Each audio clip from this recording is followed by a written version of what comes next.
Sir 1000 ಜನ video ನೋಡ್ತಾ ಇದಾರ, 100 ಜನ ನಮ್ಮನ್ನ ನೋಡಿ ಕಲ್ತ್ಕೋತಾರೆ ಅಂತಂದ್ರೆ ನನ್ಗೆ ಎಂತ ಬ್ಯಾಡ್ ಕಮೆಂಟ್ಸ್ ಬಂದ್ರು ನಾನು ಇನ್ನೂ ವಿಡಿಯೋ ಮಾಡ್ಲಿಕ್ಕೆ ರೆಡಿ ಇದೀನಿ ಸರ್, ಏನ್ ತೊಂದ್ರೆ ಇಲ್ಲ.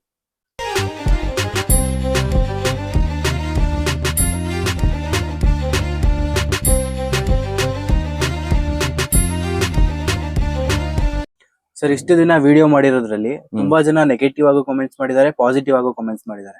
ಅದ್ರ ಬಗ್ಗೆ ನಿಮ್ಗೆ ಏನ್ ಅನ್ಸುತ್ತೆ ಸರ್? ಸರ್ ಫಸ್ಟ್ ಎಲ್ಲ ನಾನು ವಿಡಿಯೋ ಮಾಡಿದಾಗ ಯಾರು ಒಂದ್ ಒಳ್ಳೆ ಕಮೆಂಟ್ ಹಾಕಿದ್ರೆ ತುಂಬಾ ಖುಷಿ ಪಡ್ತಾ ಇದೆ, ಅಪ್ಪ ನನ್ನ ವಿಡಿಯೋಗೆ ಒಂದ್ ಒಳ್ಳೆ ಕಮೆಂಟ್ ಹಾಕಿದ್ದಾರೆ ಅನ್ಬಿಟ್ಟು. ನೆಗೆಟಿವ್ ಕಮೆಂಟ್ ಹಾಕಿದ ತಕ್ಷಣ ತುಂಬಾ ಬೇಜಾರಾಗ್ಬಿಡ್ತಿದೆ, ಏನ್ ಜನ ಈ ತರ ನೆಗೆಟಿವ್ ಕಮೆಂಟ್ಸ್ ಹಾಕ್ತಾ ಇದಾರೆ ಅಂತ ಅನ್ಬಿಟ್ಟು. ಒಂದು ಫೈನ್ ಡೇ ನನ್ಗೆ ಅರ್ಥ ಆಯ್ತು ಜನಗಳಲ್ಲಿ ಯಾವ ರೀತಿ ಇದಾರೆ ಅಂತ ಹೇಳಿ. ಒಂದು ಅನುಭವ ಇರೋರು ಇರ್ತಾರೆ, ಅನುಭವ ಇಲ್ದಿರೋರು ಇರ್ತಾರೆ, ಕೆಲವರು ಅನುಭವ ಪಡೆಯೋದಿಕ್ಕೆ ಅಂತಾನೆ ನೋಡ್ತಾರೆ. ಇದರಲ್ಲಿ ಅನುಭವ ಪಡೆಯೋಕೆ ಅಂತ ಬಂದಿರೋರಿಗೆ ನಾವ್ ಹೇಳಿದ ತಕ್ಷಣ ಅರ್ಥ ಆಗ್ಬಿಡ್ತದೆ. ಅನುಭವ ಇರೋರು ನಮ್ಗೆ ಗೊತ್ತಿರೋದನ್ನ ಇವನು ಹೇಳ್ತಾ ಇದೀನಿ ಕಣಪ್ಪ ಅಂತ ಅನ್ಕೊಂತಾರೆ. ಕೆಲವರು ಏನು ತಿಳ್ಕೊಳಕ್ ಹೋಗೋದಿಲ್ಲ, ತಿಳ್ಕೊಂಡು ಇರೋದಿಲ್ಲ. ಅವ್ರೇನ್ ಮಾಡ್ತಾರೆ ಅಂತಂದ್ರೆ ಈ ರೀತಿ ಇಷ್ಟ ಬಂದಂಗೆ ಕಮೆಂಟ್ ನ ಹಾಕ್ತಾರೆ. ನೀನ್ ಬಂದು ಓಡ್ಸ್ ನೋಡು ಗೊತ್ತಾಗತ್ತೆ, ನೀನ್ ಎಲ್ಲಾರು ಇಳಿಸಿದ್ರೆ ಗೊತ್ತಾಗತ್ತೆ, ನೀನ್ ಯಾವ ಸೀಮೆ ಡ್ರೈವರು ಹಾಗೆ. ಇದು ನೋಡಿ ಒಬ್ರು ತಾರಕ್ ಅಬಿಗೌಡ ಅಂತ ಒಬ್ರು, ಲೋ ಅಣ್ಣ ಮಳವಳ್ಳಿ KSRTCಗೆ ಬಂದಾಗ ಟ್ರ್ಯಾಕ್ ಬಂದಾಗ ನೀನ್ ಓಡಿಸಿದ್ ನೋಡಿದ್ರೆ ಗೊತ್ತಾಯ್ತು ನೀನೊಬ್ಬ ಪಕ್ಕಾ ಡ್ರೈವರ್ ಅಂತ ಅನ್ಬಿಟ್ಟು. ನಾನ್ ನೆಕ್ಸ್ಟ್ ಡೇ ಬಂದ್ಬಿಟ್ಟೆನೆ ಇಮಿಡಿಯೇಟ್ ಆಗಿ ವಿಡಿಯೋ ಮಾಡ್ಬಿಟ್ಟೆ. ಟ್ರ್ಯಾಕ್ ಅನ್ನೋದು ಅಷ್ಟು ಸುಲಭವಾಗಿರೋ ಮಾತಲ್ಲ.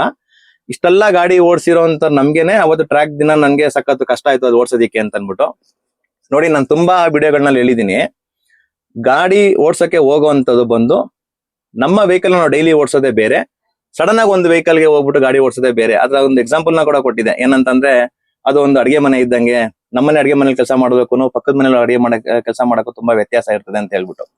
ಇನ್ ಕೇಸ್ ಆ ವೆಹಿಕಲ್ ನನ್ಗೆ ಅಡ್ಜಸ್ಟ್ ಆಗಿಲ್ಲ, ನನ್ಗೆ ಮೂವ್ಮೆಂಟ್ ಮಾಡಕ್ಕೂ ತುಂಬಾ ತೊಂದರೆ ಇತ್ತು. ಆಮೇಲೆ ನಾನು ಕಾಕಿ ಬಟ್ಟೆ ಹಾಕೊಂಡು ಹೋಗಿದ್ದು, ಆಮೇಲೆ ಅಲ್ಲಿ ಇದ್ದಂತ ಇನ್ಸ್ಪೆಕ್ಟರ್ ನಾನ್ ವೆಹಿಕಲ್ ನ ಮೂವ್ ಮಾಡ್ಬೇಕಾದ್ರೆ ವೆಹಿಕಲ್ ಮುಂದಕ್ಕೆ ಯಾಕೆ ಮೂವ್ ಆಗಿಲ್ಲ ಅಂತ ನಂಗೆ ಅವಾಗ ಗೊತ್ತಾಗ್ಲಿಲ್ಲ. ಆಮೇಲೆ ಗೊತ್ತಾಯ್ತು, ಯಾಕಂದ್ರೆ ನಾನು ಬೈದೆ ಅವ್ರಿಗೆ, ಏನ್ರಿ ಇದೊಂದು ಬಸ್ ಏನ್ರಿ ಕ್ಲಚ್ ಈ ಪಂಟಿಗೆ ಮಾಡಿಕೊಂಡಿದ್ದೀರಾ ಅಂತ ಹೇಳ್ಬಿಟ್ಟು ನಾನು ಬೈದೆ. ಅವಾಗ ಅವ್ರ ಏನ್ರಿ ನಮ್ ಬಸ್ಗೆ ಬೈತೀರಾ ಅಂತ ಕೇಳಿದಾಗ ನಾನು ಹೇಳ್ದೆ ಅವ್ರಿಗೆ, ನಿಮ್ಮ ಇನ್ಸ್ಟ್ರಕ್ಟರ್ನೇ ಈ ಡಿಪೋ ಒಳಗಡೆ ಗಾಡಿ ತೆಗಿಬೇಕಾದ್ರೆ 2 ಸಲ ಆಫ್ ಮಾಡಿದ್ರು, ಅದಕ್ಕೆ ನೀವೇನ್ ಪ್ರಶ್ನೆ ಮಾಡ್ಲಿಲ್ಲ.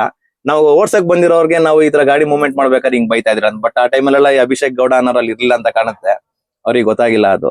ಸೊ ಅದೆಲ್ಲ ಕಾಮನ್ ಸರ್. ಏನು ನಾವ್ ಇಷ್ಟೆಲ್ಲ ಎಕ್ಸ್ಪ್ಲೇನ್ ಮಾಡ್ತಾ ಇದೀನಿ ಅಂದ್ರೆ ನಾನು ಎಲ್ಲಾ ಟೈಮಲ್ಲೂ ಪಂಟ ಆಗಿರ್ಬೇಕು ಅಂತ ಏನಿಲ್ಲ. ನನ್ನಿಂದನೂ ಸುಮಾರು ಫೇಲ್ಯೂರ್ ಗಳೆಲ್ಲ ಆಯ್ತವೆ. ಆದ್ರೆ ಆ ಫೇಲ್ಯೂರ್ ಗಳನ್ನೇ ನಮ್ಗೆ ಅನುಭವ ಆಗ್ಬಿಟ್ಟು ಇನ್ನೊಬ್ರು ನಾವ್ ಹೇಳ್ಕೊಡಕ್ ಬರೋದು, ಈ ತರ ಮಾಡಿದಾಗ ಈ ತರ ಫೇಲ್ಯೂರ್ ಆಗುತ್ತೆ, ದಯವಿಟ್ಟು ತಿದ್ಕೊಳ್ಳಿ ಅಂತ ಅನ್ಬಿಟ್ಟು. ನಾನೇನು ಮಳವಳ್ಳಿ ಟ್ರ್ಯಾಕ್ ಹೋಗಿ ಬಂದ ತಕ್ಷಣ ಇಮಿಡಿಯೇಟ್ ಆಗಿ ನಾನು ಟ್ರ್ಯಾಕ್ ಹೋಗಿದ್ದೆ, ನಾನು ಹಂಗ್ ಹೊಡೆದೆ ಅಂತ ಎಲ್ಲೂ ಹೇಳ್ಕೊಂಡಿಲ್ಲ. ಇಮಿಡಿಯೇಟ್ ನೆಕ್ಸ್ಟ್ ಡೇನೆ ನಾನು ವಿಡಿಯೋ ಮಾಡಿದ್ದೀನಿ, ಐ ಆಮ್ ಫೇಲ್ಯೂರ್ ಅಂತಾನೆ ವಿಡಿಯೋ ಮಾಡಿದ್ದೀನಿ. ಅದ್ರಲ್ಲಿ ನನ್ಗೇನ್ ಬೇಜಾರೇನಿಲ್ಲ, ಇರೋದನ್ನ ನಾನು ಫ್ರಾಂಕ್ ಆಗಿ ಹೇಳ್ಕೊಂತ ಇದ್ದೀನಿ. ಓಕೆ, ಅದಾಯ್ತಾ. ಇನ್ ಕೆಲವರು ನೀವು ನೆಗೆಟಿವ್ ಕಮೆಂಟ್ ಅಂತ ಕೇಳಿದ್ರಲ್ಲ, ಬೇಜಾರ ಏನೋ ಅದಕ್ಕೆ ಹೇಗಿರ್ತದೆ ಅಂತ ಹೇಳ್ಬಿಟ್ಟು.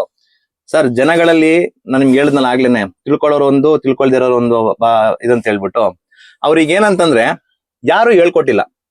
ಬ್ರೇಕ್ ಫೇಲಿಯರ್ ಸಿಸ್ಟಮ್ ಅಂತಂದ್ರೆ ಇದೇ ರೀತಿ ಬ್ರೇಕ್ ಫೇಲ್ ಆಗುತ್ತೆ ಅಂತ ಅಂದ್ಬಿಟ್ಟು ಯಾರು ಹೇಳ್ಕೊಟ್ಟಿಲ್ಲ. ಅವ್ರು ಎಲ್ಲೂ ಅಪ್ಲೈ ಮಾಡು ಇಲ್ಲ ಇದನ್ನ. ಈಗ ನಾನು ಹೇಳ್ಕೊಟ್ಟಿರೋದನ್ನ ಯಾವತ್ತಾರು ಅವ್ರು ಒಂದು 60 ಕಿಲೋಮೀಟರ್ ಸ್ಪೀಡಲ್ಲಿ ಅಪ್ಲೈ ಮಾಡಿದ್ರೆ ಯಾರನ್ನಾರು ಕೇಳಿ ನೋಡಿ, ಯಾರು ಕೂಡ ಅಪ್ಲೈ ಮಾಡಿಲ್ಲ. ಅಪ್ಲೈ ಮಾಡಿದ್ರೆ ಏನಾಗುತ್ತೆ ಅಂತ ಅವ್ರಿಗೆ ಗೊತ್ತಿಲ್ಲ. ಅವರೆಲ್ಲ ಮಾಡಿ ನೋಡಿದ್ಯಾ, ಮಾಡಿದ್ರೆ ಏನಾಗುತ್ತೆ ಗೊತ್ತಾ ಅಂತ ಅಂತಾರೆ ಅಷ್ಟೇ ಹೊರತು ಮಾಡಿದ್ರೆ ಈ ತರನೇ ಆಗತ್ತೆ ಅಂತ ಯಾರು ಕಮೆಂಟ್ ಹಾಕಿಲ್ಲ. ಯಾಕೆಂತಂದ್ರೆ ಅವ್ರಿಗೆ ಗೊತ್ತಿಲ್ಲ. ಅರ್ಥ ಆಯ್ತಾ? ಸೊ ಒಂದ್ ದಿವಸ ಯಾವ ತರ ಅಪ್ಲೈ ಮಾಡಿ ನೋಡಿ. ಒಂದ್ 60 ಕಿಲೋಮೀಟರ್ ಸ್ಪೀಡ್ ನಲ್ಲಿ ನೀವು ಖಾಲಿ ಗಾಡಿನ ಒಂದು ಖಾಲಿ ಗ್ರೌಂಡ್ ಅಲ್ಲಿ ಅಪ್ಲೈ ಮಾಡಿ ನೋಡಿ, ಒಂದು ಖಾಲಿ ರೋಡ್ ಅಲ್ಲಿ ಒಂದ್ಸಲ ಅಪ್ಲೈ ಮಾಡಿ ನೋಡಿ, ಆಮೇಲೆ ನೀವು ಕಮೆಂಟ್ ಮಾಡಿ. ಅದನ್ನ ಬಿಟ್ಬಿಟ್ಟು ನೀವು ವಿಡಿಯೋ, ಕೆಲವರಂತೂ ವಿಡಿಯೋ ಕಂಪ್ಲೀಟ್ ಆಗಿ ನೋಡಿರೋದಿಲ್ಲ, ಆ ಬ್ರೇಕ್ ಫೇಲ್ ಅಂದ ತಕ್ಷಣ ಅವ್ರನ್ನೇ ಕಮೆಂಟ್ ಮಾಡಕ್ ಶುರು ಮಾಡ್ಬಿಟ್ಟಿರ್ತಾರೆ. ಸೊ ಅದೆಲ್ಲ ಕಾಮನ್ ಸರ್, ನನ್ಗೆ ಅದಕ್ಕೆಲ್ಲ ಏನ್ ಬೇಜಾರೇನಿಲ್ಲ.